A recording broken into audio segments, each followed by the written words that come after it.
Crypto products and NFTs are unregulated and can be highly risky. There may be no regulatory recourse for any loss from such transactions.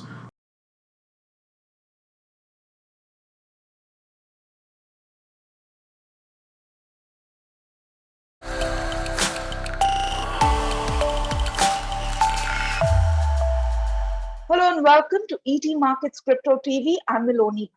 Our attempt here is to demystify crypto and its universe. Today, our focus, crypto winter. What does it mean and is it here? To explain this concept to us, we have with us Mr. Malik Kotadia. He's the co-founder and chairman of Finnovation Labs Private Limited, which is a global digital transformation advisory company headquartered out of Singapore. He's also the co-founder and global board chairman of the Global Impact FinTech or GIFT Forum, which is a FinTech nonprofit think tank. He is an advisor to companies in the startup ecosystem and has been a speaker at many forums. He also has a lot of experience in the digital banking and payments space. Mr. Malik Kotadia, welcome. Thank you, Melanie. It's a pleasure to be back here on ET Now or ET And it's a pleasure for us to have you again. So let's begin. What is the criteria for a crypto winter and are we in it? I think I want to start by really going back to the first principles. You know, when we talk about crypto winter, and this is not the first time it's being spoken about, the first thing we have to bear in mind is that every market, and I mean every market, whether it's the equity market or the Forex market or any other market that is out there, a commodities market, every market is cyclical. Nothing goes up or down in a straight line. So that's the first principle on which technical analysis, that entire science is based. Or if you look at Elliott wave theory, which is a 5-wave theory, everything is in waves. Nothing is perpetually up or perpetually down. So I think a lot of people somehow have this misconception that crypto only goes up, in a one-way direction. That is not true. The second thing is when we talk about crypto winter or a correction, at least to my view, and I've been in this ecosystem for close to a decade, this is a very logical part or continuation of maturing of this industry, of this ecosystem, at least for the bigger cryptos like Bitcoin or Ethereum, etc. If you see the last crypto, quote unquote, winter in 2017-18, it was much more volatile. The fall was around 85%. From 20,000 peak to 3,000. But of course, that was on the back of 100x increase. This time around, the fall is closer to 50%, which is a harsh correction, but nothing like what it was about 4 years back. Now, coming to your question of what really constitutes a winter, frankly, there is no hard and fast definition. In fact, in the markets, traditionally, there is no such term as a winter or a concept like winter. But if you were to go back to classical markets, and I kind of reference to them again and again, although it's not, crypto doesn't necessarily follow those rules. But if you take that as a benchmark, a classical definition of a winter or a correction is when prices form lower highs and lower lows. And if you look at the price charts since November, we saw such a trend till about last month. At the same time, since then, and I briefly went through the charts yesterday, in this month, in March, we've seen some sort of, prices forming lower highs and higher lows, which is typically a triangle pattern, which is supposed to be a continuation pattern. So there is a likelihood that prices will continue in this direction going down. Now, I'm not depressed. Yes. I'm not a chart expert and I don't want to come across as a chart expert, but I've spoken to some of my chartist friends as well. Such a triangle pattern typically signals a continuation. So if it is in an uptrend, it signals continuation of uptrend. But since we are in a downtrend, it does signal a downtrend. But again, I want to say one more thing as well. If you really zoom out a bit, you will see that over the last 12 to 15 months, prices have really been in a channel. So the upper end of this channel has been around $65,000, $68,000, and the lower end has seen around $28,000 to $30,000, $32,000 as support. So if you look at a closer picture over the last 3-4 months, yes, it seems stayed within its range bound. It's range bound, and frankly, Miloni, that is to be expected. I mean, if you've seen an asset class go up, 20x or 15x, then in fact, consolidation even for 2-3 years, is actually a healthy thing. And this is exactly what we saw in the last crypto winter as well. So my message or my submission to the audience, at least those who are in this market for the longer term, is do not worry if you are an investor. If you're a trader, then it's a different story, and I unfortunately don't have much to suggest to you. But if you are an investor, don't worry. This is a natural trend. It's a healthy cooling off of this market after a crazy up move. And if you really look at the long-term logarithmic chart of Bitcoin over the last 8 to 10 years, it shows a very clear and continuous uptrend line. It has never broken that uptrend line at all. So I think while we talk about crypto winter, that's in the context of a shorter term. In the medium term, it's seeing a consolidation, and in the long term, the uptrend, at least the way I see the charts, is pretty much intact. Okay. For the audience, is a crypto winter the same as a bear market, or is there something that distinguishes the two? As I said again, there is no such definition, or there is no hard and fast definition of a crypto winter or a winter in any asset class. But if you go back to classical theory in investments, a bear market is typically a 10% or more drop is classified as a correction, and anything which falls more than 20% for a reasonably sustained period of time is considered a bear market. So to that extent, from a classical definition perspective, crypto is definitely in a bear market. Having said that, we have to understand and recognize that crypto does not necessarily follow the same rules as other more mature asset classes which have been around for decades, or in some cases a couple of 100 years as well. So the swings are much more extreme or severe. So a 20-25% correction in, let's say, Nasdaq is currently, we say it's in a bear, or it briefly went into a bear market with a 20% correction. The equivalent of that in cryptos is 2x or 3x, because it goes up also in a much more parabolic fashion, and it comes down that much harder as well. So yes, to that extent, it is in a bear market. But again, as I explained earlier, the long-term trend is the logarithmic chart. The long-term trend is very much intact. And right. If you are a hodler, just sit back and leave this for your kids if you really believe in it. Okay. You pointed to the crypto winter of 2017-2018 in your earlier response. Is there a similarity to the one that we are experiencing right now? Yes and no. Yes, there are certain similarities and there are certain differences as well. And I'll try and probably try and distinguish this for our audience as well.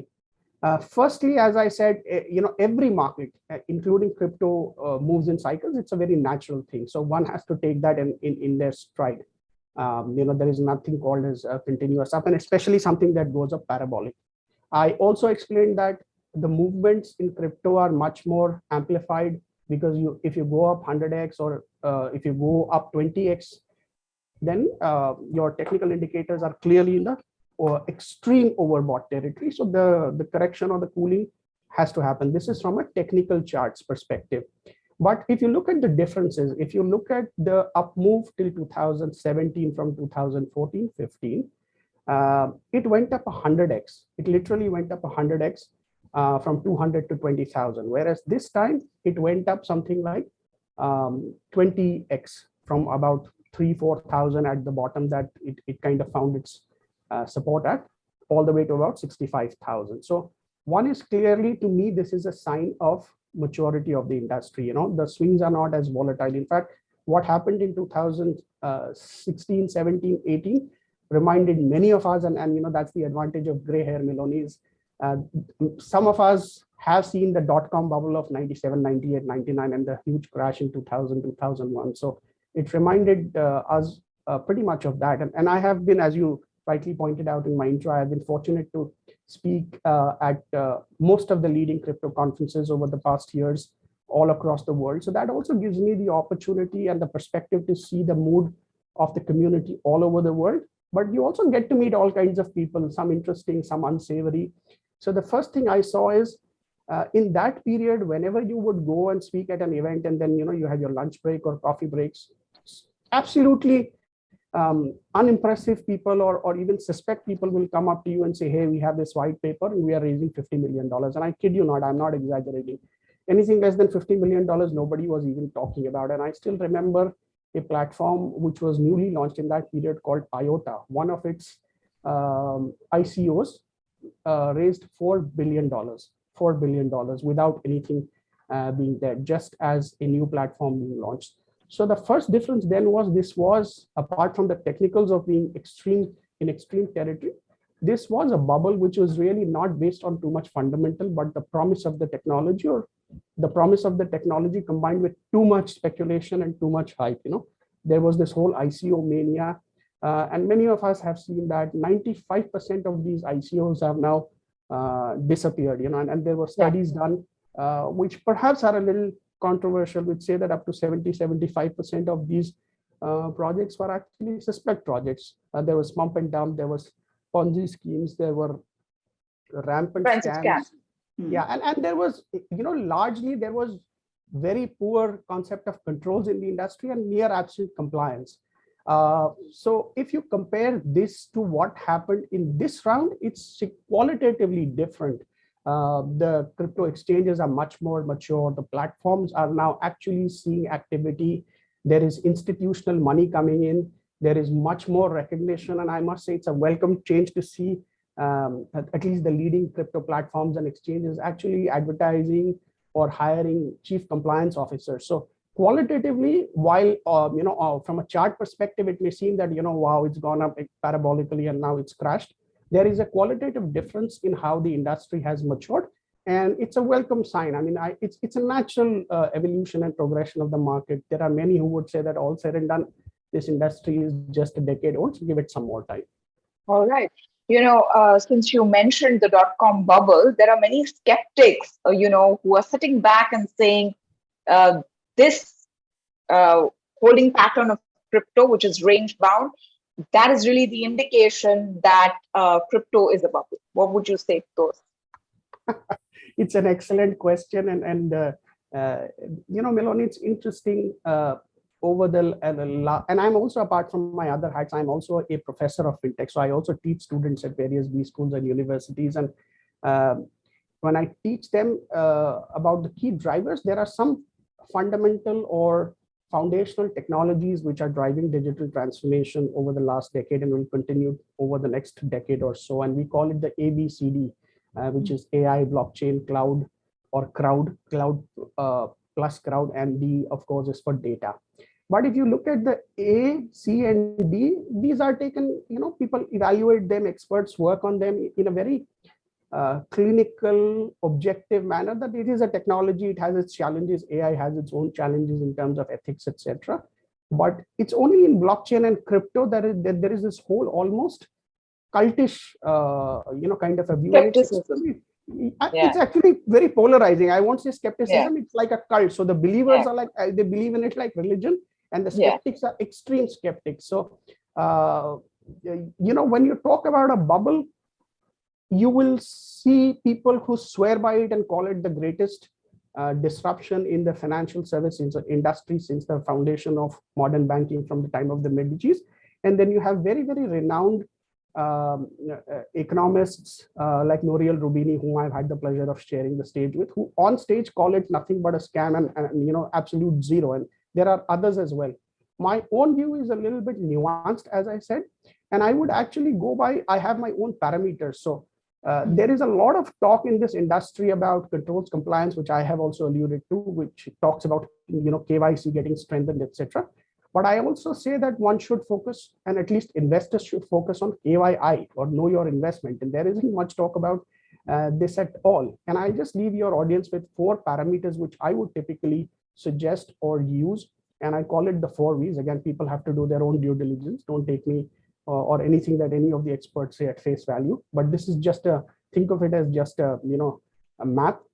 The first V is value proposition. So what is the value proposition the blockchain platform, whether it is Bitcoin or Ethereum or IOTA or Stellar or any of these stand for? Be very clear, know what these value propositions are. And then again, you can have a endless debate on this. And I have seen Nouriel debate this on stage with many, many other so-called maximalist. So he believes the value proposition is zero. Others believe there is a very clear, distinct value proposition, at least in Bitcoin, which is decentralization. No single government controls this money. So it is people's money. Now you can have a debate back and forth, but in your head, be very clear on how you see the value proposition. The second is valuation, the second B. So again, just because something has a value proposition doesn't mean that it will go to the moon.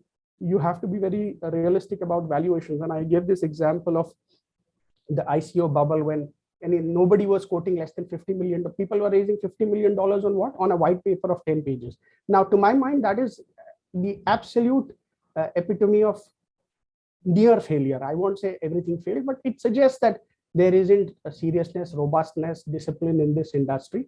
So just because something, you may see a very good value proposition as well, but I don't think it's worth $50 million. I probably think it's no more worth than $1 million. So the second V is valuation. Just because value proposition is there doesn't mean you can, now you could argue whether Bitcoin is worth $1 trillion or not.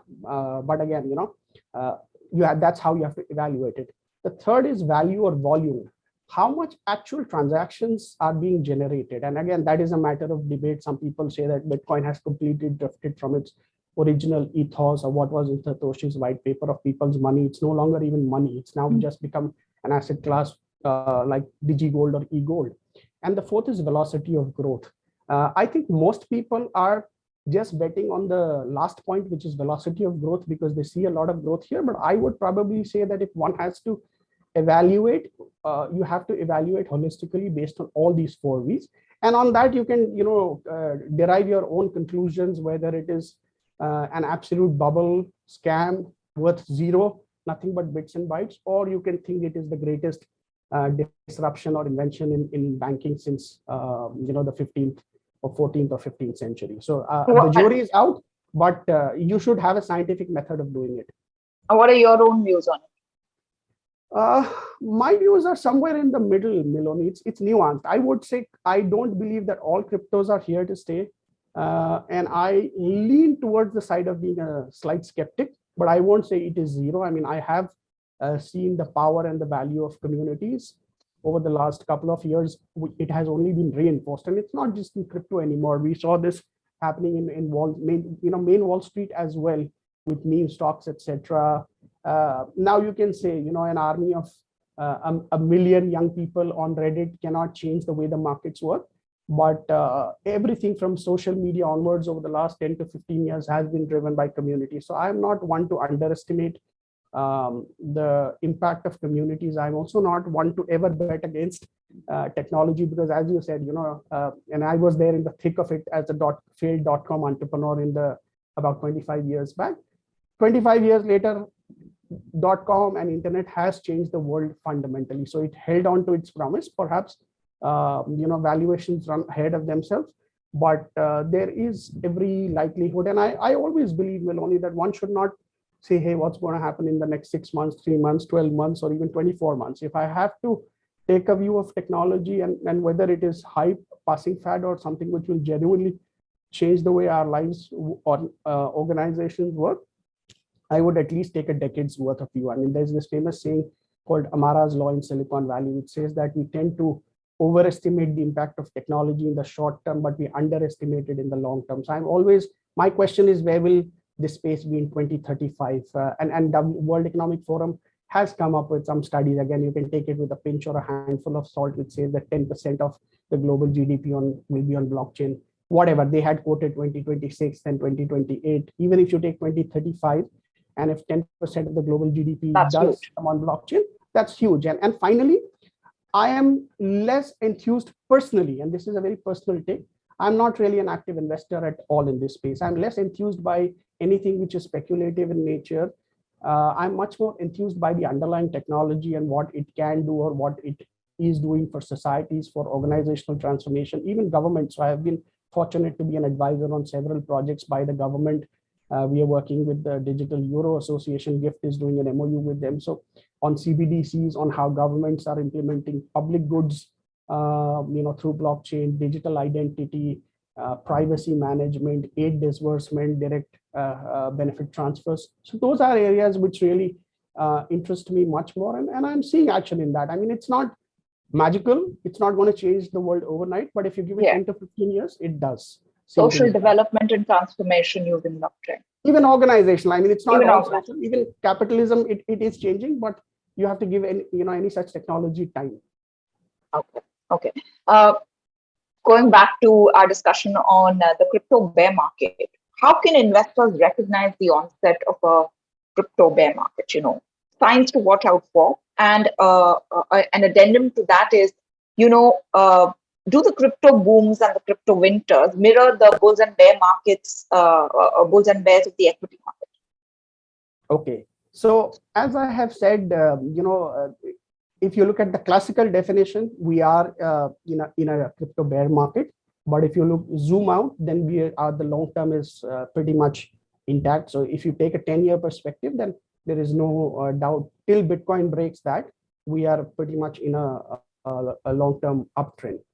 At the same time, and I did explain this earlier as well, every market, and this is not just for crypto, is based on two very, very primal human emotions, greed and fear. And these actually result in momentum, right? Either when you have an uptrend, the uptrend tends to get accelerated and accentuated till it goes into a blow off top. And the same thing happens.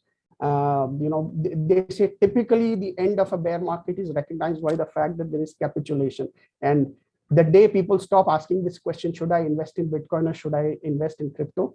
You can probably take it as a sign that the bear market is over, because all the froth has gone out of the market. The sellers have exhausted and people are getting sane about it again. So we have seen that sentiments, because you see any other asset class or market, especially equities, it is based on some fundamentals. Now again, you can argue whether those fundamentals are valid or not, but price to P ratios or price to book value, there is something tangible that you can benchmark against and say, hey, this is cheap, this is at fair value, or this is overvalued. Whereas in the case of crypto, as I alluded to a while back, it is largely based on community. So it is really based on a group of people believing in it. And again, I'm not here to pass value judgments.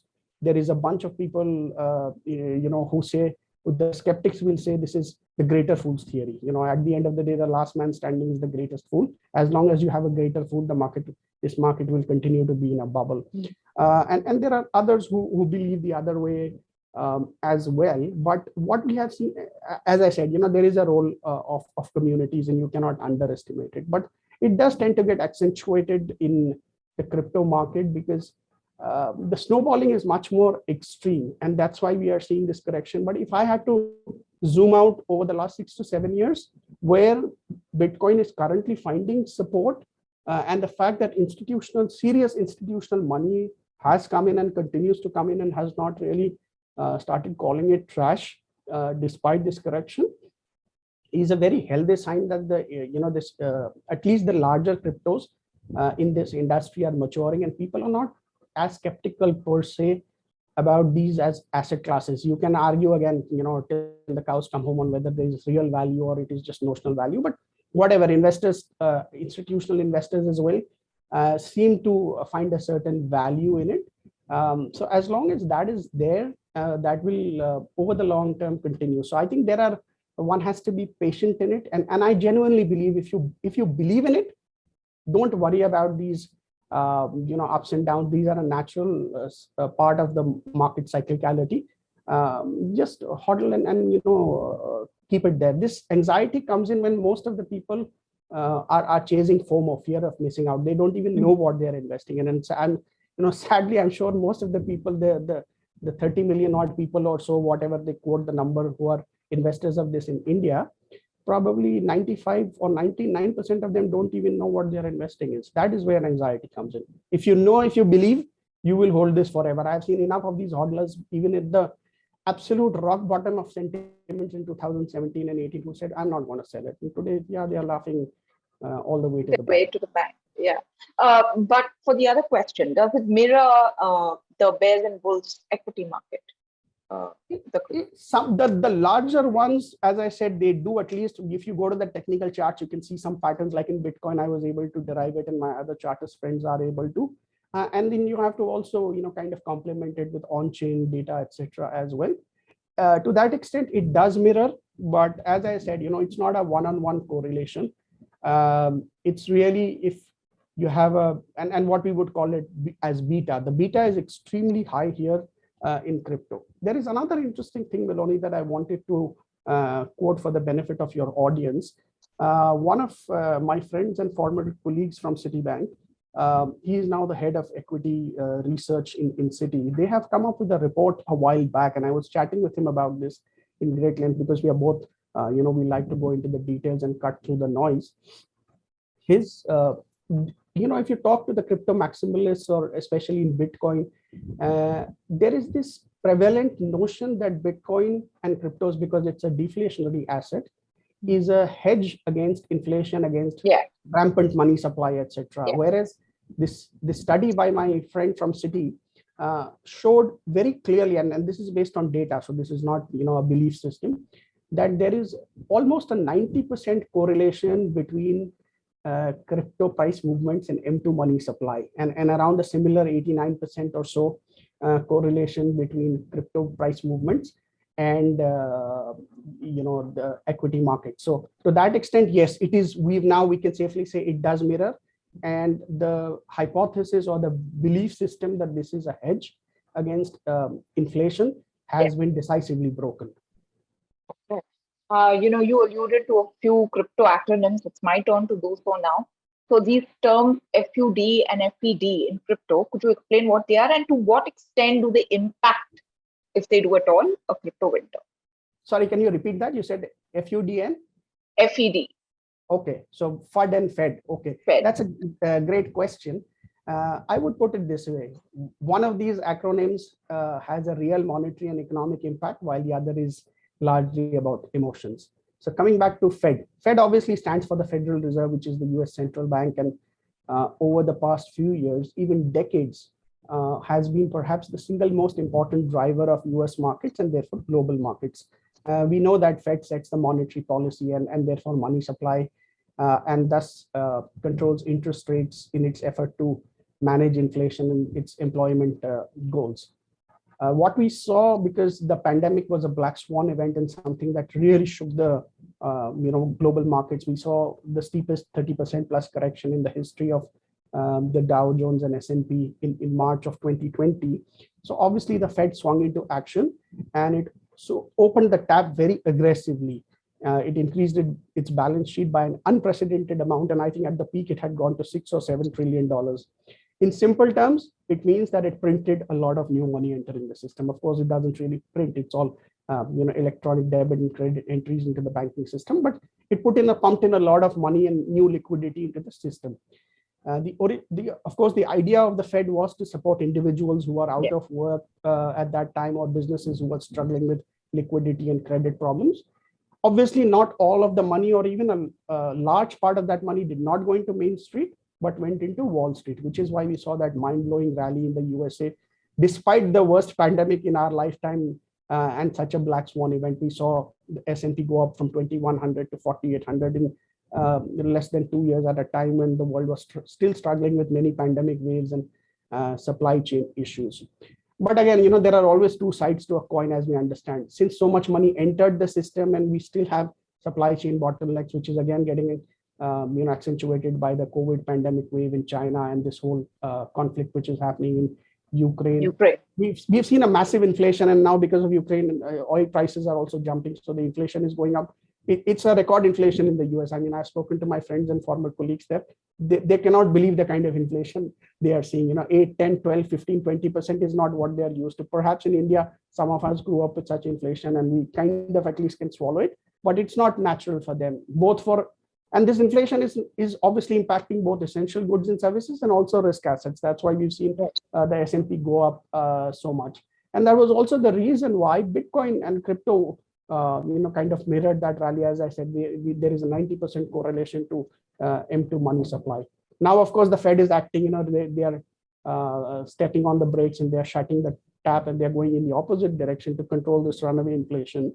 And therefore, we've seen the correction start to come in both the US and the global markets. And I briefly alluded to it, that the NASDAQ at a point had fallen by 20%, which means it had gone into bear market territory. And many high-flying tech stocks have fallen by 50, 60, even 70%.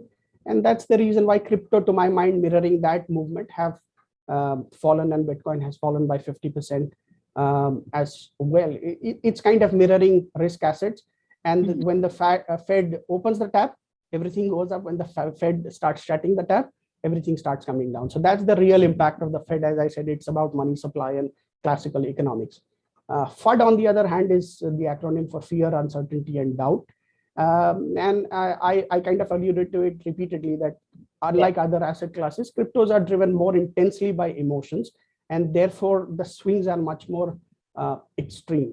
Once global risk assets started falling, and especially these high-flying tech stocks started falling, cryptos weren't immune to that kind of fall. And because everything started falling, including cryptos, here then emotion started taking over and FUD started taking over. And then all the questions which perhaps you should ask in your or in your regular investments, or before you started investing, about those 4 V's, or the impact of regulations, etc., or what does DeFi mean for my investments.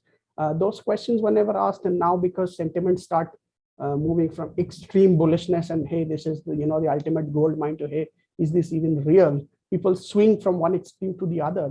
Many of the people, let's accept it, Melanie, people came in for a quick buck, and the ones who want to make a quick buck are usually, sadly, the ones who come in at the end of an upcycle, and they are the ones who get trapped. So then your emotions and your mind takes over it. Once you get burnt, then you just want to exit either at whatever price, or you start wondering, is this even for real? So I think FUD plays a big part, perhaps a slightly bigger part in cryptos than other asset classes. But the Fed, of course, has been the key driver and trigger, and will continue to be in the future as well. Okay. My last question to you, Vitalik Buterin, the creator of Ethereum, has said that a lot of people who are deep into crypto will welcome a bear market. You want to hazard a guess why you think he said this?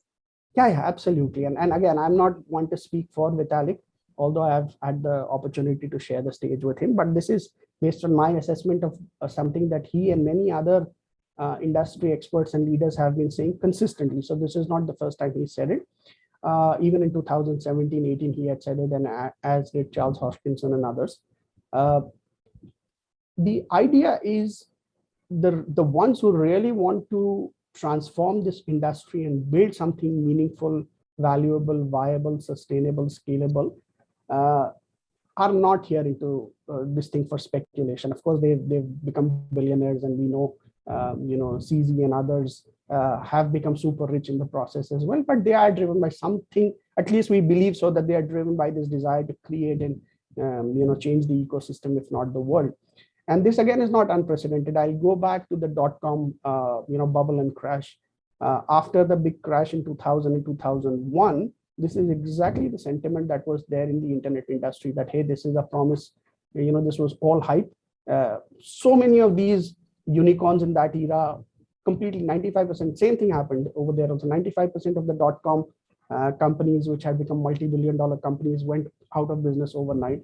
But then we saw some of these new entrants just keep their head down, focus on building things. And we saw Web 2.0 come into play, right? We saw social media. We saw the birth of the likes of Facebook and Twitter and Airbnb and Uber and all these iconic names, which have now become a part of our life. They were not there in the original .com cycle.